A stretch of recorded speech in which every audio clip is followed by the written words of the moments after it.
This is Nate G 219 here to help it back and better. Y'all know what it is. Another one coming at you, another interview. This is an interview coming straight from the 219 and just about how addiction will lead into the gates of hell. First, hit that like, hit that subscribe, donate to that channel if you ever want to help out. Anything would be much obliged. But let's get on with that video.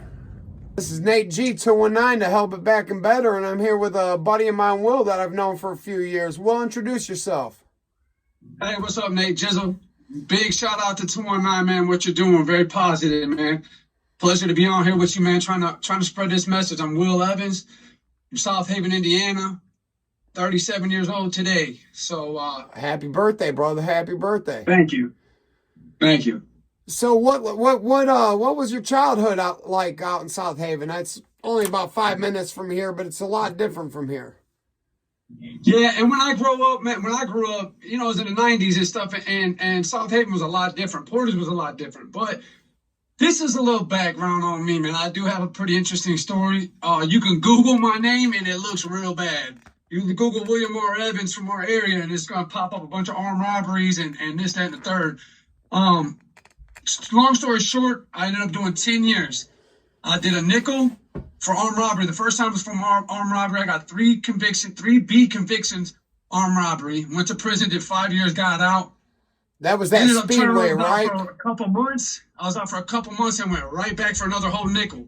So I did 10 years with about a 6-7 month vacation to the world. This is kind of how it happened, man. I never knew my real father. He died when I was a baby. You know, my parents were party parents, so that's how and I have a little brother. He's a year younger than me, and that's the environment we grew up in. So I can remember by 8 years old, that was my first experience with drug use. My pops and them, you know, he was doing cocaine. I'd watch him and his buddies hide the plate under his dresser, and whenever I'd sneak in there and see, what are they doing? Why are they doing that? You know, what's up with that? You know, before I was 10 years old. And then, you know, being an adolescent, you know, I wasn't no pushover and stuff. I started going to JDC for fighting, shoplifting, stuff like that. Little minor shit. Never caught no big felonies, nothing like that.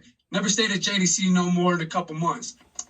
Then when I was about 17, 18, started doing pills. I was working at a shop. I went through a diesel technology program at my high school. Got a school to work deal, and I was working at a shop. This guy had the plug on Xanax and Vicodins. And back then, that was when it was all the crooked doctors and shit like that. So everybody was on pills. I get on the pills, the Vicodins. I end up start stealing scrap from my shop. I'm doing this because I can't afford, you know what I mean, my habit for me and my girl and still pay the bills and all that. I was on my own. I had my own crib. I was doing all right, you know, but then the pill habit just got real bad. I ended up going to jail. My daughter's mother left me, so then I called my fucking son's mother, and she ended up bonding me out. So then I started messing with her. Long story short, she gets me doing heroin. It's off to the races, man.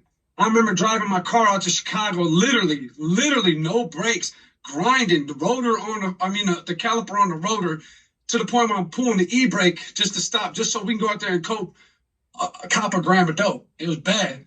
That habit led me to the armed robberies, trying to provide for me and my girl, this, that, and the other. And then that's how I ended up in prison. Long story short, I was 24 years old when I caught my first bid. And it was big. They said, damn, man, you didn't go, you went big, man, on your first time. And it was 3 Bs, 4 Ds, and an A misdemeanor. And what did you, your first prison stint, what were you convicted of doing? They would not drop the B felonies. They dropped the 4 Ds and the A. They dropped everything else. They got me on the fucking 3 B felonies. Gave me I fucking sat in Porter County Jail for 17 months. I don't know if that's when we met or not, but it is. We were cool. It was, yeah, I think so. It was either that, maybe a couple years before that, but it was around that time, yeah. Remember Matt Pataki, I think, was in there. Remember Matt Pataki? Yes, absolutely. He's gone now, but anyways, yeah, it was around that time. Matt's gone? What's that? Matt lost, he's gone?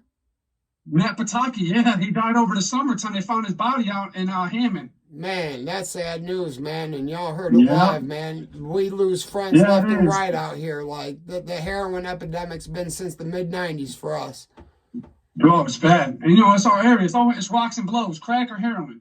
You know what I mean? So but a little story. I wanna bring this up, man, because when I was a juvenile, you know, we weren't doing bad shit. We were fighting this shit, scuffing around, but my brother, he was well known by the Porter County cops. My stepdad was too. He got a lot of DUIs and stuff like that. And Toto C. Evans is a well-known name in this area. My uncle owns Toto Excavating, and my other uncle used to own Midwest Blacktop. That's where I worked my whole life. That's where I got my work ethic from. And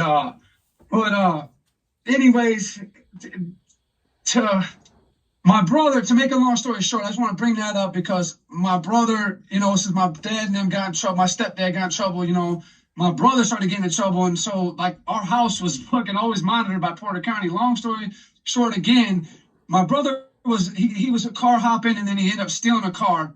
He ends up in my driveway one night, July 6, 2006. And Porter County Sheriff shot my brother 7 times, I think it was. 7 times. All in his chest, one went through his arm. He had his hands up. He just had turned 18 in June. But anyways, you know, so I grew up with that. I had to get out of Porter County. I went to Lake County. And, you know, like I said, I did good. I got on the pills. But once I got on the heroin, it was over with. I've never been like a dope fiend, but I'll be honest. Once I got on the heroin, that's what it brought up, the inner doping. I mean, I didn't give a fuck about nobody, nothing. And I know you asked me where they send me and stuff like that. So to get to prison, I never did no more than you know, maybe 30 days in the county. Next thing you know, I caught these B felonies and shit. I went straight to the big house. You know what I mean? They sent me to Westville, aka West Vegas. And you know, in the county, I don't know if you remember, but I ain't gonna lie, I was working out. I worked out. I was in the county for 17 months fighting my case. I ended up taking 15 suspend, 5, 10 do 5. So I had 5 years to do, plus I had on probation once I got out. So whatever, man. Under the old law, 10 do 5. You know what I mean? They suspended 5.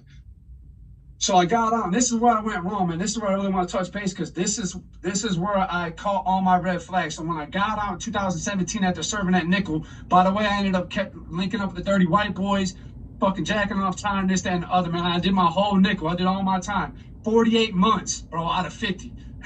I did 48 months out of 50. So on some young knucklehead shit. But so when I got out, this is what I thought. I went in when I was 24. I got out when I was 30. So here I am thinking I got to make up for lost time. And when I got out of prison in 17, I did good for 2 months. And then I got hooked up with this barfly. I'm not going to mention no names. This bitch was off the fucking rails, though, bro. Me being stupid as fuck, I got pussy wet, bro. My nose was wide open, bro. I just said, fuck it. And then she got me. We were going to the bars and drinking. And once you start drinking, now it's, let me hit that joint. Then my stupid ass, I would never go back to pills or heroin or opiates when I got out. I haven't touched that shit since 2013 on my soul. So, but when I got out, I never had a problem with like weed or when we started doing cocaine. That was never my forte. So I thought I'd be okay with that. You know what I mean? I can handle that. I never had a problem with that. Hell no. It's an addiction. It's in your brain, man. It's in your personality. You have an addictive personality. Cigarettes, all that shit, that's all a trait of that. You know what I mean? And that's some things I learned doing therapeutic community, my first bid. Then turn around my second bid, I went to ISO. I went behind the wall, then I made it to ISO. Ended up doing substance abuse there. Okay, from there, that was on my second bid. I caught that, like I said, I was only out for a couple months. They sent me to ISP, then I went to ISO. Then I had the hold in Porter County after I did that Lake County case, because I caught my second prison bid case in Lake County. I robbed the fucking riches right there on the S curve. About a block away from the first one. About a block away from the first one, right? Yeah. This fucked up thing is I did the speedway on county line. That was my first fucking thing. I'm not laughing. I'm not trying to make, you know what I mean? It's not funny, but my dumb ass was ripping and running. And what it was is I had to feed that fucking demon, man, that beast. So for me and my girl, and I said, man, fuck it. Bro, I went in there with some sunglasses and a blade. I didn't cover up my tattoos or nothing, man. And that's how they really got me, bro. This tattoo on my neck. After they told on me, then they started going through the DOC shit, whatever, and they find all your tattoos. They looked that up, bam, got my ass. Absolutely. But anyways, but when I was there, when I went and did my second bid, I did substance abuse. And then I did 2.5 years. I rolled over to my Porter County case, went back to Porter County jail, begged Judge Clymer, man, please let me get house arrest, anything, give me a second chance. I just did fucking, at that point, it was like 3 years, a little over 3 years. And he said, man, you know, I have sympathy for people that are on drugs and stuff, but I don't have sympathy for people that are on drugs and on probation and commit another armed robberies. But I argued, bro, I just did all my time for the new crime on the Lake County case. I ended up doing all my time. So it's like, I just got punished for that new case. Why? And I was on probation, I understand, but damn, let me get it consecutive. I mean, concurrent. I mean, let me run that shit concurrent, bro. Let me go, damn. But that's how it happened. So listen, from Porter County Jail, I sat there a couple months. I had to go back to RDC, bro, and that was during fucking COVID. Dude, let me just tell you, bro, that shit was the most fucked up experience in the world, bro. As soon as you got off that van, they put a swab in your mouth and shit like that, bro. They make you sit. It was just it was way longer of a process. You remember how it is? It's already a fucking process. You're there all morning and afternoon just to get up to your fucking cell, just to get up to the ranges. Yep. But during COVID, it was even worse. But we got us on quarantine on the ranges for 30 days. Then they quarantine us on the fucking pods for another 30 fucking days.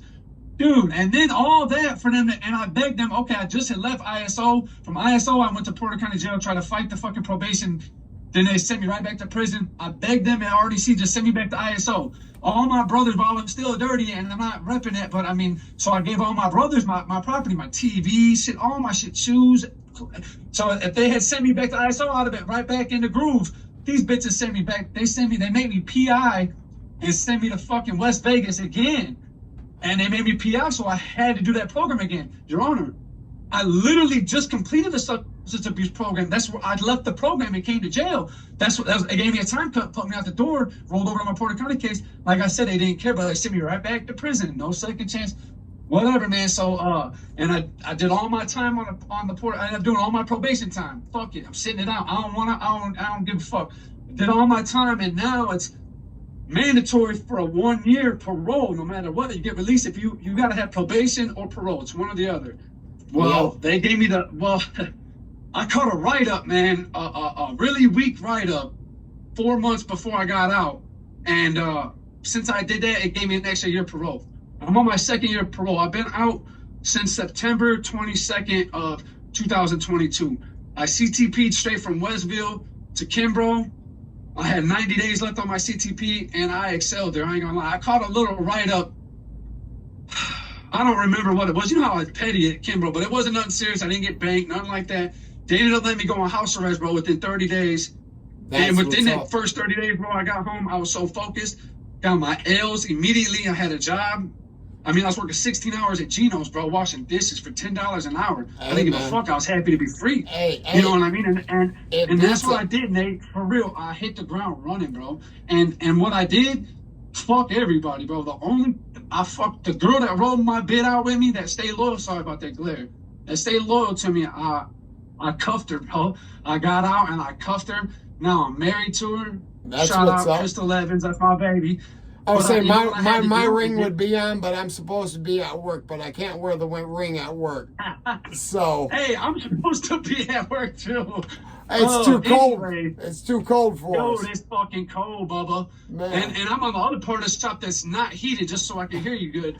But yeah, bro, what I want to say is it was hard, bro. But when I came home, my brother was on drugs. Guess what? I wasn't fucking with him. Period. My best friend in the world, bro, I cut him out my first bid, and that's the uncle of my son. You know what I mean? I had a baby with his sister. He's technically family, but he was on drugs. I said, man, deuces. How you doing, Mika? And and that's the thing. I just fuck it. I don't get on Facebook like that, and you know, I don't try to look for bullshit. And then the wrong people hit me up, I just leave that shit on red, bro, for real.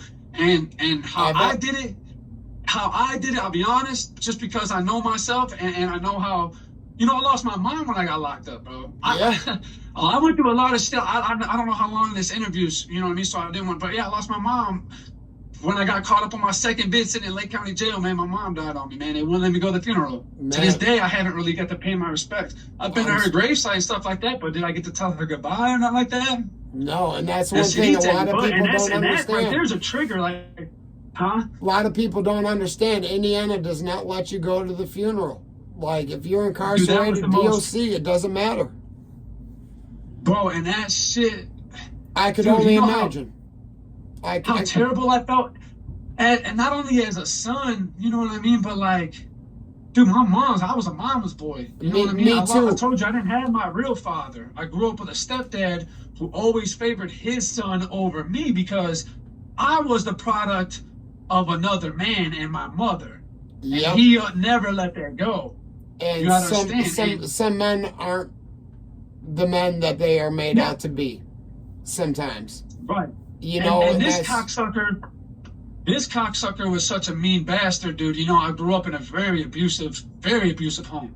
You know, but I'd have to jump in front of my mom's to take the beating so he'd fucking get off for her and my little brother. I'm not bullshitting, but like that, like I said, I didn't know how much I could touch on, you know, but that's, you know, that kind of environment, that's what, and seeing it around me, seeing the adults doing it, you know, I always want to, you know, be grown or whatever, see, oh, that's what they're doing, let me try it out. Then, you know, I'd start sneaking Budweisers and stuff, but, and my drug use was a direct, you know, that's why I was incarcerated. It was because of my drug use. No ifs, ands, or buts about it. You know, and when I got out, I had to cut people off, and I got on Suboxone because to me that was the lesser of the evils. But within a year now, it took a year. I was on it for about a year, but I gradually kept going down. And once I got to a quarter a day, I just stopped on my own. And that right there, that was a big thing because to me, in my mind, that was still like using. You know what I mean? I didn't like that. I didn't like to have to depend on something. So how long have you been clean? How long have you been clean? I got off in November. I got off Suboxone in November. Okay, and then but I don't do anything else. Everything else? No, nothing else. How long have you, besides the Suboxone, been clean? Nothing. I drank over the weekend because it's my birthday today. I had a drink. So since I have one drink, bro. So since what, 2012 or 13, you ain't been on nothing. I haven't used it. Okay, this is the thing. Heroin was what put me in prison in 2013. So March 21st, 2013 was the last time I used heroin or Xanax. Because Xanax, dude, Xanax is what got me on this fuck it mode. You know what I mean? Yeah, absolutely. Yeah, getting abused and that shit. Yeah. So now what are you doing now to stay positive and stay clean and live a positive life and keep yourself out that bullshit? What I do is I don't bury myself in work, but I stay really busy, bro. I started my own LLC over the summertime. Like I said, I just got out in September, but by July, I had my own LLC, WE Anywhere Repair. Shout out. I can't be mobile right now. It's too damn cold. I got to wait till spring to start back up. So I got a 9 to 5, you know what I mean? Because I knew I couldn't do my shit during the winter time. So I'm working at Duque Diesel now. You know, my skills, I'm very good at what I do, and I'm blessed that in my industry, they don't really care about tattoos. They don't, you know what I mean? None of that kind of shit. Even my felonies, thank the Lord, they kind of overlooked it because even right now, they still, bro, I don't care what you felons think and stuff like that. It's easy to get a job, bro. It's even that, since COVID, I'm telling you, man, I couldn't believe it. Because the first time I got out, it was, I ain't gonna lie, they were slamming doors left and right. And I'm a good wrench. I'm a diesel mechanic, been doing it since I was 17 years old. I've been getting paid to wrench in a shop since I was 17 years old. No bullshit. Okay. So, but even for me, it was hard in 17. But when I got out, when I just came home in 22, dude, I went from Chinos to Midas to doing mobile repairs for this guy, HFS, Hamilton Fleet Services. After that, I started my own thing because I'm not going to make another man rich my whole life. So that's what I've been doing, bro, just staying busy. I got married. I recently filed paperwork with the courts because my kids, you know, their grandparents are, and the baby's mama and stuff like that is making it hard for me to see my kids. So I had to take the initiative, file the paperwork, and go to the courts. And now, because I'm not going to fuck that. I want to see my kids, and there's no reason I shouldn't. I've been out for over a year. I haven't relapsed. I haven't gotten any parole violation whatsoever. It's to the point my PO don't even drug test me, bro. I swear to God, dude, I had to piss so bad. I'm like, you sure you don't want this? Like, he ain't even piss test me. Bro, I don't think he's ever piss test me. Right. I think Bailey did when I first got on parole in February. She dropped me my first time, my first week, and I ain't been dropped since then. But you know what? that wasn't the reason. That was never to scare me not to use that. I didn't give a fuck because I already was focused. I knew what I had to do. Fuck everybody else. I got to focus on me, myself, and my bubble, bro, my front yard. Because you got to get yourself right. You can't help nobody else if you can't even help yourself. Real talk. That's what I've been doing, brother. But anyways, Will, thank you for talking to me. Maybe we'll have you on for a part 2 because I know there's a lot more to your story that we can't get in 20 minutes, man. Right, brother, right. And I'm at work, unfortunately, so yeah. I would have been a little bit more organized, but yeah, like I said, I don't know how much. That's my first time ever doing anything like this. But and this is only my third, man. Hey, it's been very nice talking to you. We'll be hollering at you soon. All right, brother. Be cool, man. All right, later, dog. Well, I hope you liked what you saw. It was my boy Will. Man, he's been to the gates of hell, and he's back. He's doing so much better. And there's definitely got to be a part 2 coming to his story because there's a lot more to it. But if you guys liked what you saw, hit that like, hit that subscribe. Never forget life's choices. Hit that channel if you want to help out. You know, if they ain't hitting it, you ain't making it.